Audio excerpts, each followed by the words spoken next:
Aujourd'hui, nous consacrons notre émission à la vie et l'œuvre de saint Mesrob. Ce saint est commémoré chaque année dans la première décade du mois de juillet, aussi bien par l'Église catholique arménienne que par l'Église arménienne apostolique. Ce saint naquit vers la fin du IVe siècle en Arménie et fut enterré près d'Echmeyadzin dans l'église de Chagan. On commémore le 16e centenaire de sa naissance. Dernièrement, en Arménie, l'archevêque de France, Monseigneur Serobe Manoukian, y célébra une messe dans l'église au Chagan où il est enterré. Il y dit même une homélie en son honneur, en présence du patriarche, le catholicos Vasken Ier et des hauts dignitaires de l'église arménienne. Ce saint est l'inventeur de l'alphabet arménien. Et nous avons demandé à Jean-Pierre Anquiri de s'entretenir avec le professeur Noubar Arpiarian, chargé de cours à la Sorbonne et directeur de la maison arménienne de la cité universitaire, le professeur Frédéric Feudy de l'École nationale des langues orientales et avec le révérend père Nicolas Kehayan, directeur du collège arménien Samuel Mourad de Sèvres. Monsieur le professeur Arpiarian, peut-on dire que saint Mesrob est le saint le plus populaire d'Arménie? Je crois qu'on peut le dire, car ce saint est populaire non seulement chez les croyants, mais même aussi, disons, en Arménie soviétique, où il y a des croyants certainement, mais où la croyance n'est pas officiellement favorisée, et à tel point que le 1600e anniversaire de la naissance de saint Mesrob a été fêté avec beaucoup de faste et de ferveur en 1962 en Arménie soviétique. Bien entendu aussi dans les communautés arméniennes de la diaspora en France, aux États-Unis. Il existe un tombeau de saint Mesrob. Ce tombeau est l'objet d'une grande vénération. Les fidèles viennent déposer des fleurs, ce tombeau, font le pèlerinage du tombeau et même ils font des sacrifices. Sacrifices de moutons, de poulets, de volailles, enfin de pigeons parfois pour les moins riches. C'est une tradition qui remonte loin en somme. Monsieur le professeur, que représente pour vous, qui êtes un universitaire français d'origine arménienne, que représente saint Mesrob? Saint Mesrob représente, pour tous les Arméniens, je pense, l'homme qui, par l'invention de l'alphabet arménien, a permis, à une période extrêmement critique de l'histoire du peuple arménien, la sauvegarde de ce peuple, la sauvegarde de sa langue, l'enrichissement de sa littérature et même la création d'une certaine forme de littérature qui est la forme religieuse. Je vois que vous avez un insigne à votre boutonnière. Est-ce que ce serait le portrait de saint Mesrob? Eh bien, précisément, vous devinez très juste, c'est un portrait de saint Mesrob qui a été édité en Arménie soviétique à l'occasion de ce 1600e anniversaire. Ils ont fait diverses petites choses commémoratives comme cela. Voici un autre insigne aussi représentant l'alphabet arménien gravé sur une pierre, avec la date 362. Existe-t-il d'autres portraits de saint Mesrob? Y a-t-il une iconographie à son sujet? Oui, certainement.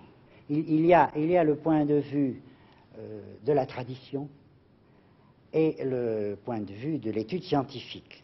Et pour l'homme de la rue arménien, cet alphabet a été révélé à saint Mesrob.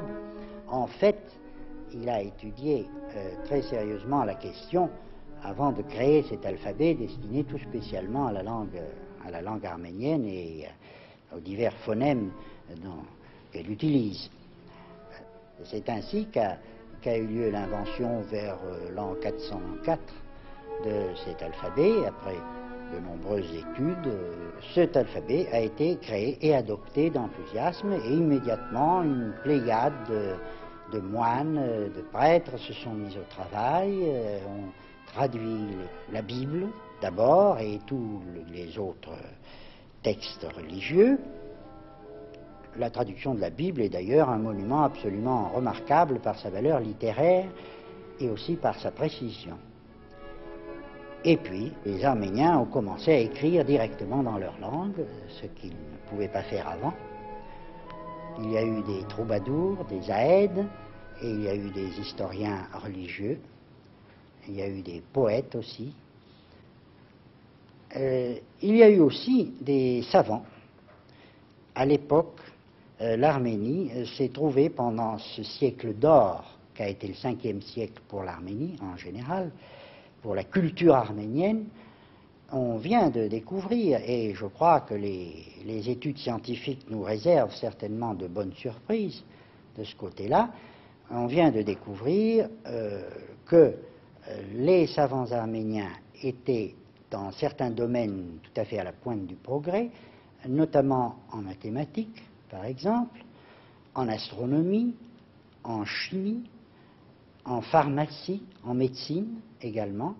Je me contenterai de citer Anania de Chirac, par exemple, qui a été un mathématicien tout à fait éminent, dont nous avons des textes actuellement, nous avons retrouvé, et qui s'est penché sur une partie fort ardue de la mathématique, qui est la science arithmétique.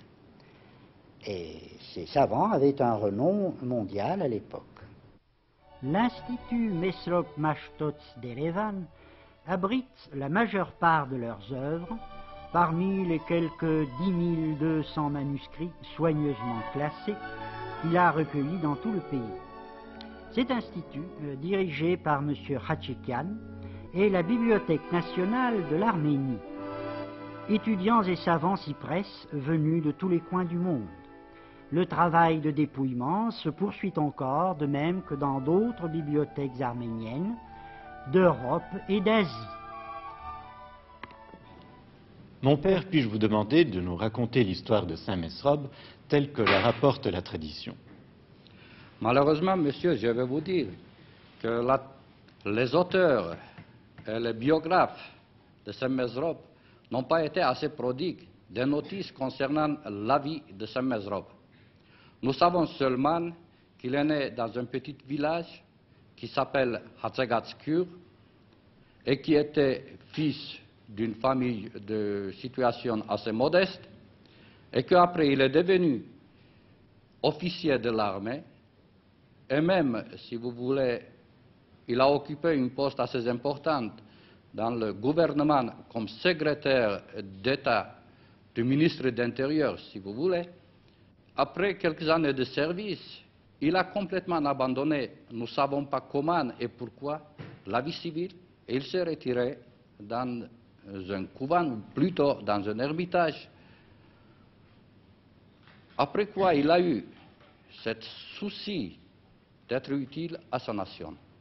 On appelle souvent Saint Mesrob Vartabet. Que signifie ce terme de Vartabet? Le terme ou le titre de Vartabet signifie magister, maître, qui actuellement est aussi un titre soit liturgique, soit aussi scientifique ou un titre académique.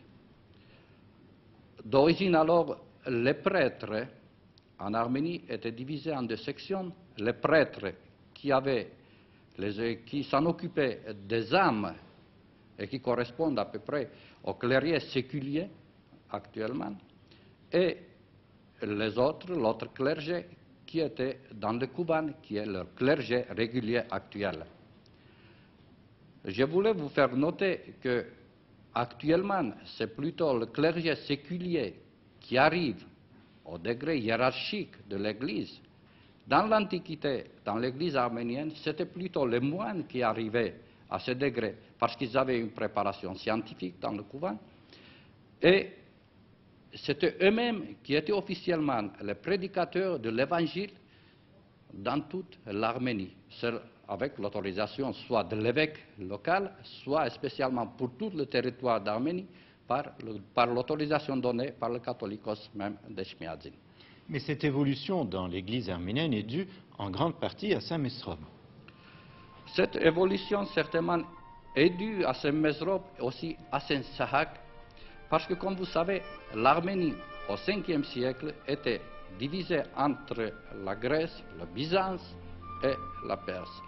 Et donc l'autorité ecclésiastique et l'autorité civile étaient presque nulles dans ce territoire. C'était plutôt le centre d'autorité, c'était l'église arménienne, c'était Echmiadzin. Alors, les prêtres arméniens, le catholicos et Saint Mesrob, on a eu ce souci d'aider leur peuple, et l'unique manière d'aider efficacement à la formation, pour donner une formation religieuse, c'était donner aussi une nourriture spirituelle en leur langue. Et comme l'Arménie était divisée, en Arménie occidentale, c'était le rite en langue grecque, et en Arménie orientale, c'était le syriaque qui dominait, soit le rite, soit la langue. Et le peuple, certainement, ne comprenait rien du tout. Alors, ce Mesrob a fait beaucoup de voyages pour chercher une solution. Et en fait, selon la tradition, il a eu une apparition, certainement c'est une mode de dire, mais quand même, il a inventé l'alphabet arménien. Mais il ne s'agissait pas uniquement de créer, d'inventer cet alphabet, il fallait aussi le faire connaître, le répandre en Certainement, Arménie. c'est un souci pastoral qui a poussé soit le catholicos, soit Saint Mesrob à trouver une solution de cette situation. Actuellement, nous avons vu que l'Église, au Concile de Vatican, a permis de faire le rite dans la langue locale, français, italienne ou moderne, si vous voulez. Alors, c'était le même souci qu'au 5e siècle a dominé la pensée de catholicos et de Saint Mesrob de donner une nourriture dans la langue même arménienne au peuple arménien. Et immédiatement, ils ont commencé la traduction de la Sainte Écriture et des œuvres de Saint-Père et donné dans les mains des peuples. Ils ont rassemblé dans des monastères des clercs qu'ils ont chargés de l'apostolat. Oui. Dans l'Antiquité, au commencement plutôt, la vie régulière en Arménie, c'était plutôt la vie d'ermitage, la vie monastique. Mais comme c'était plutôt une vie retirée et une vie, si vous voulez, tout à fait solitaire, ils ont vu que c'était nécessaire de donner des apôtres au peuple arménien. Alors, ils ont fondé des monastères avec des écoles, avec l'obligation de certaines préparations scientifiques. Et après les préparations élémentaires, si vous voulez, ou secondaires, le clergé ou le séminariste allait au Byzance, en Césarée ou Antioche, pour compléter leurs études théologiques et philosophiques. Monsieur le professeur Fedi, le côté religieux mis à part, y a-t-il eu d'autres raisons qui ont milité en faveur de la création de l'alphabet arménien? Oui, il y a un problème politique en dehors du problème religieux, plus exactement un problème politico-religieux, puisque religion et politique, à l'époque, naturellement, étaient intimement liés. La Perse était mazdéenne, et le mazdéisme était extrêmement intransigeant, puisque nous voyons que Manès a même été écorché vif pour avoir voulu introduire une hérésie à l'intérieur du mazdéisme. Il y avait donc, d'une part, en Arménie, un roi et un catholicos, c'est-à-dire chef suprême de l'Église arménienne, et de l'autre côté, chez les Perses, il y avait le Shah perse, le roi de Perse, et à peu près la même organisation en Église du clergé mazdéen, avec à la tête le chef des mages, qui gouvernait en partie la politique. Et le mazdéisme a été obligé, à un moment, de tolérer l'implantation sur le territoire de la Perse d'une église chrétienne.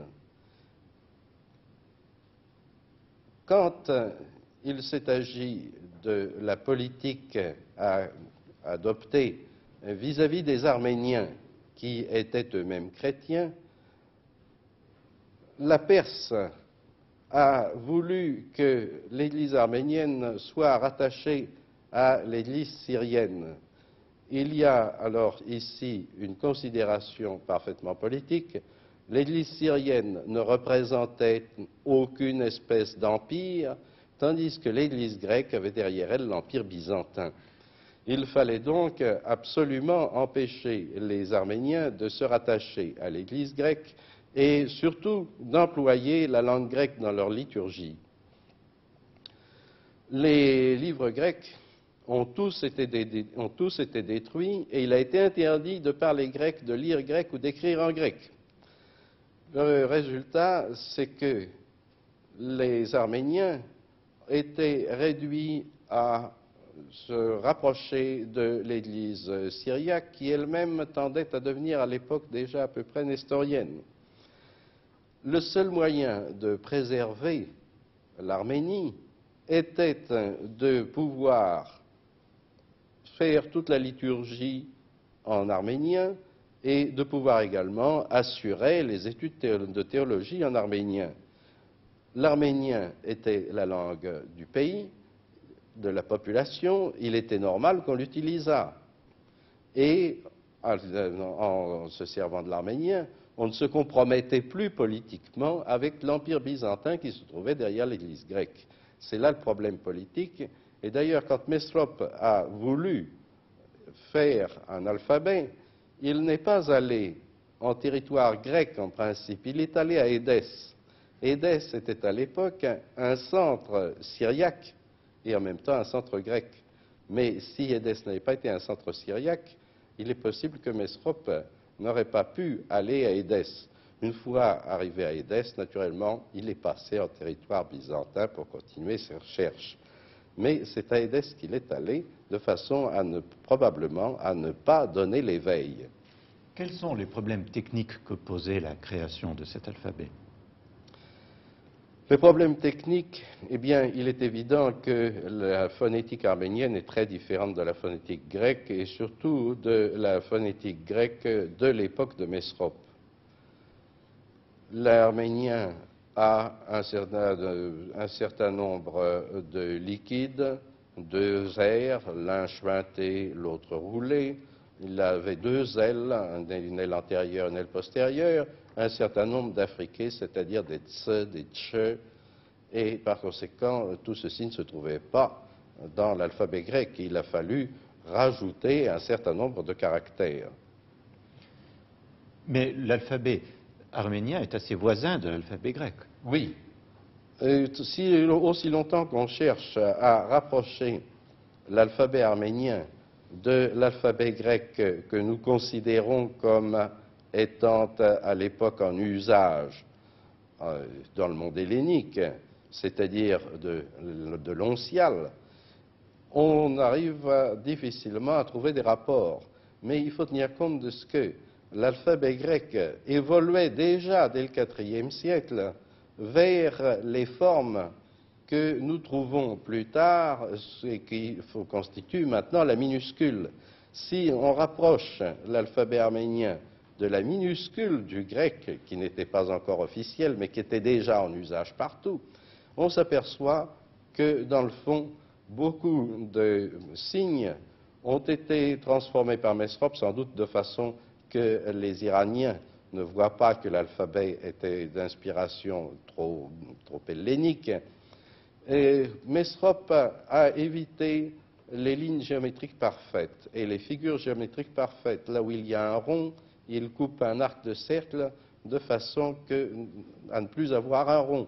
Là où il y a un triangle, il arrondit les angles.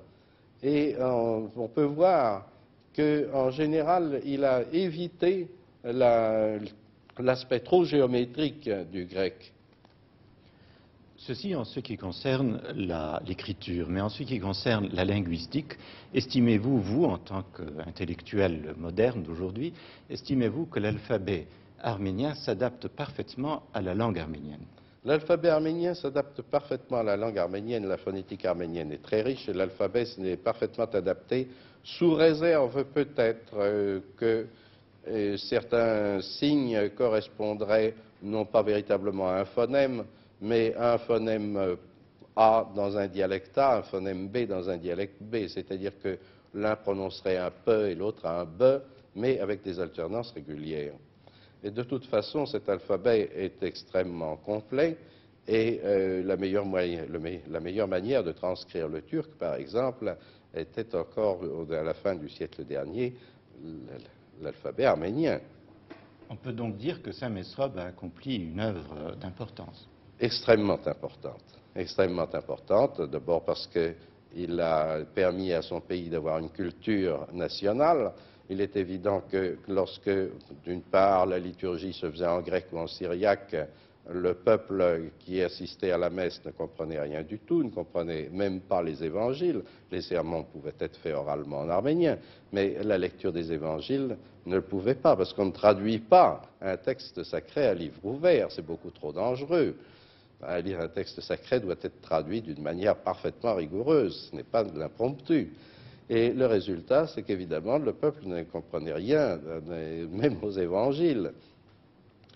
D'autre part, ce peuple avait une activité intellectuelle déjà extrêmement intense. On s'en aperçoit simplement, d'une part, par la littérature orale, et d'autre part, par le fait que dans des discussions théologiques, même en grec, les Arméniens étaient souvent considérés comme invincibles. Il y en a qui ont porté le titre d'invincibles. Il s'agissait donc de pouvoir mettre par écrit une littérature orale qui était déjà florissante. C'est tout. C'est tout. La littérature orale était florissante, et alors naturellement, pour la littérature scientifique, c'est-à-dire la littérature surtout théologique de cette époque-là, eh bien, on ne pouvait utiliser que le grec, puisqu'on ne pouvait noter que le grec. Mais probablement qu'il y a eu des écoles de prédicateurs qui, avant la création de l'alphabet, ont déjà permis de donner un développement extraordinaire à la prédication, et à la prédication de type scientifique, non pas populaire. D'où la naissance de la langue arménienne classique, dont l'essor a été très considérable durant les 2 ou 3 siècles qui ont suivi la création de l'alphabet. Oui, cet essor a été considérable pendant 2 ou 3 siècles, et puis il a repris d'ailleurs au Xe siècle, dès que les Arméniens ont eu une possibilité d'être à nouveau libres et de ravoir des couvents avec une certaine sécurité très relative, mais enfin une certaine sécurité. Monsieur le professeur Arpiarian, est-ce que l'alphabet arménien continue aujourd'hui à jouer son rôle? Mais certainement, il continue à le jouer. Il a joué un rôle dans sa naissance, un rôle de création d'une littérature nouvelle et de conservation des traditions arméniennes et de la nation arménienne. Cette dernière partie de son rôle, il continue à la jouer au XXe siècle. La littérature existe maintenant, elle continue à vivre, et la langue arménienne est utilisée par tous les Arméniens d'Arménie soviétique, qui est un petit morceau de l'Arménie traditionnelle, et des Arméniens de la diaspora qui se trouvent en France, aux États-Unis, au Moyen-Orient et dans d'autres endroits aussi, en Argentine, au Brésil, dans les Indes, sur toute la surface du globe. Et les publications arméniennes, notamment les journaux, jouent un très grand rôle dans la liaison entre ces divers morceaux du peuple qui se trouvent éparpillés un peu partout. À Paris, il y a des quotidiens, des hebdomadaires, des publications périodiques très, très riches, très florissantes, qui continuent un rôle extrêmement important pour la littérature arménienne. Nous pourrions conclure sur le rôle qu'a joué l'arménien, la langue arménienne et cette langue écrite dans cette conservation du patrimoine humain littéraire. Beaucoup de manuscrits anciens grecs ou autres qui s'étaient trouvés perdus ont pu être, il y a quelques décennies, retrouvés dans des cours arméniens, en traduction arménienne, et par conséquent, ces œuvres ont été sauvées de l'oubli, ou alors elles n'étaient connues que par quelques citations, et on a pu contrôler ces citations, et on a pu retrouver l'œuvre entière. En ce sens-là, l'œuvre de Saint Mesrop rejoint la culture mondiale.